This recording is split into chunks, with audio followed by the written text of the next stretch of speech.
الفكرة بسيطة لكن النتيجة شكلها احترافي جدا، والأجمل انك تقدري تعمليه بإيدك وتطلعي بحاجة مميزة تفرحك وتفرح اللي حواليك. وممكن كمان يكون بداية مشروع لطيف في رمضان. في الأول هنجهز قماش الكوخ وباترون الفانوس. طول الفانوس 30 سنتي، ودي خطوة مهمة علشان المقاس يطلع مظبوط من البداية ومش نحتاج نعدل فيها بعدين. هحط الباترون على القماش واحدد الشكل بالقلم من غير ما اضغط عليه قوي. هحددها الرسمة كلها بالشكل ده كده.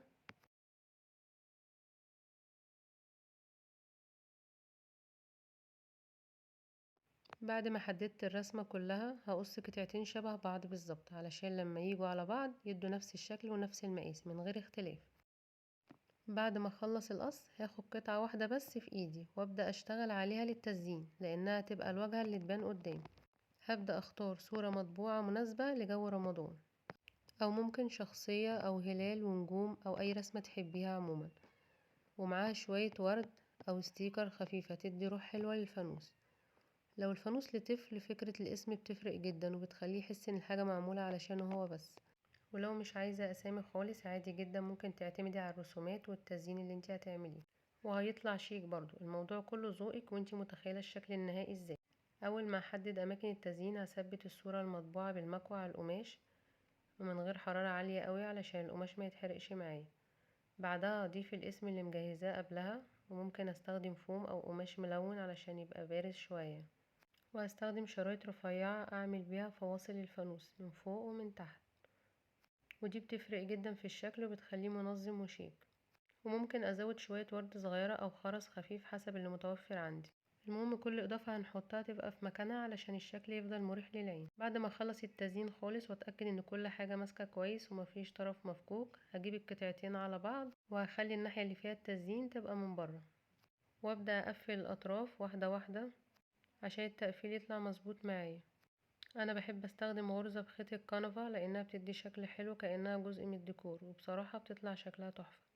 وطبعا اللي حابة تخلص اسرع تقدر تستخدم مكنة الخياطة، ولو مفيش مكنة ممكن اللزق او بالشمع.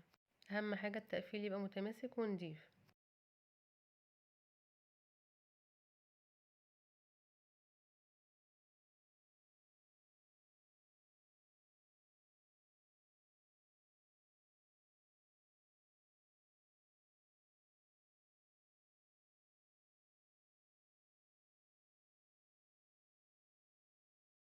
بعد ما خلصت تقفيل وانا بقفل هسيب فتحة صغيرة في الجنب او من تحت علشان الحشو. في المرحلة دي لو حابة تضيفي وحدة نور صغيرة او صوت خفيف جوه الفانوس تبقى اضافة لطيفة جدا خصوصا للاطفال وبتخليه مميز اكتر.